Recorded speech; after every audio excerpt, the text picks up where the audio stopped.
Усім прывітання, я Андрэй з каналу Шпацыр сланоў.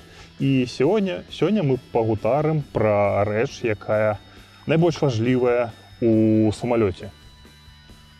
Канешне, у нашым свеце прынята лічыць, што самае важлівае гэта чалавек і жыццё чалавека.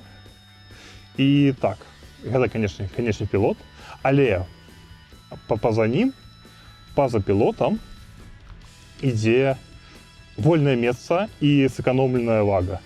Бо сэканомленая вага гэта сэканомленая вага на канструкцыі, гэта дадатковае топліва, дадатковае паліва, дадатковая палезная нагрузка і так далей.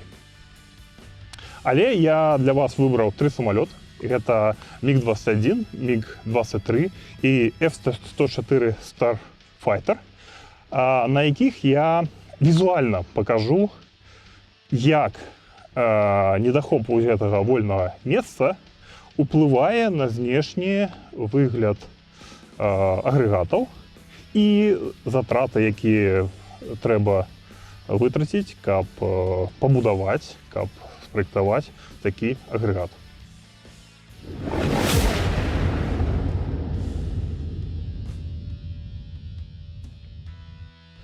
І пачнем мы з МиГа-21, знакамітай савецкай балалайкі, савецкага рэактыўнага самалёта. І паглядзіце, крыло прымацована,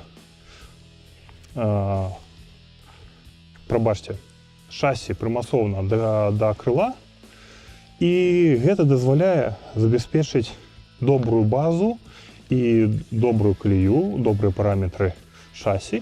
І пры гэтым само шасі даволі простае. Вось гэта труба, у якой убудаваны амартызатар, прымацаваны цыліндр кіравання. Такую стойку лёгка распрацаваць, лёгка зрабіць, лёгка абслугоўваць. Наш другі экспанат F-104 Starfighter, распрацаваны фірмай Lockheed, тым самым знакамітым Келлі Джонсонам. Галоўная ідэя гэтага самалёта быць максімальна хуткім, і нават крыло было прынесено ў жертву дзеля дасцяжэння гэтай мэты. І яно было зроблена кароткім і тонкім, каб самалёт быў максімальна хуткім, і ўжо не атрымліваецца умесціць стойкі шасі ў крыло. Але паглядзіце, якая стойка атрымалася простой, бо у нас ёсць месца ў фюзеляжы, і шасі зроблена даволі простым. Гэта простая квадратнага прамавугольнага сячэння балка з дэмпферамі і цыліндрамі кіравання. І вось мы падышлі да фіналу нашай гісторыі. Гэта МиГ-23, савецкі знішчальнік 3-го пакалення. І ён мае крыло зменнай, тонкае крыло зменнай стрэлападобнасці. І ўжо няма магчымасці выкарыстоўваць крыло, каб прымацаваць туды стойкі шасі. Вось. І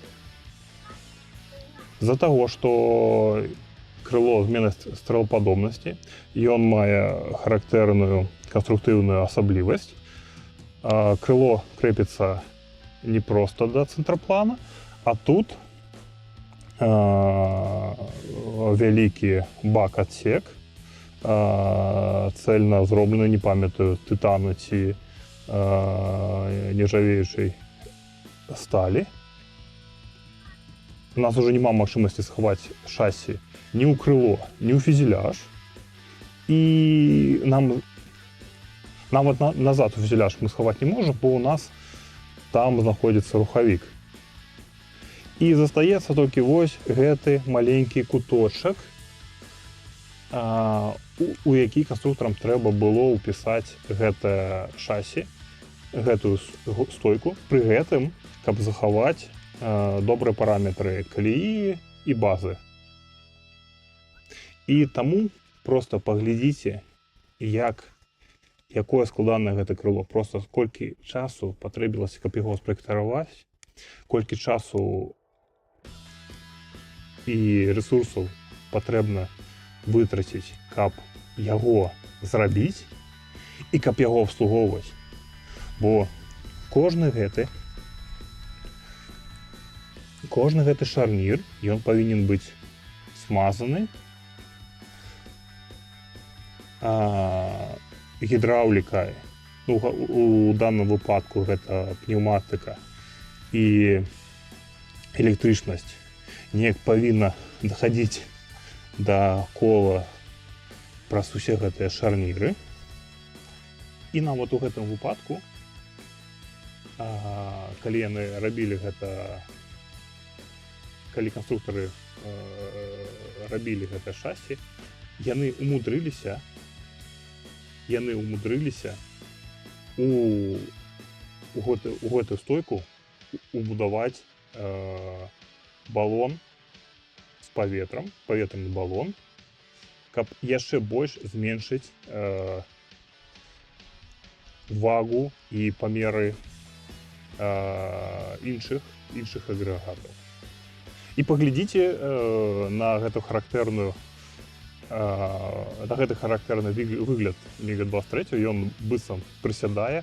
Гэта таксама звязана з гэтым шасі, што канструктарам трэба было зрабіць максімальна шырокую базу, пры гэтым прыйшлось пажертваваць высотой самалёта, і таму ён быццам прысеўшы на хвост.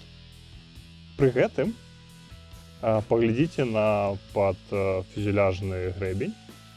Не засталося месца для гэтага падфюзеляжнага грэбня, і прыйшлося зрабіць яго складным. І вось так вот вось так недахоп вольнага месца на самалёце паўплываў не толькі на форму шасі, але таксама і на іншыя агрэгаты, напрыклад, падфюзеляжны грэбень і сам выгляд самалёта.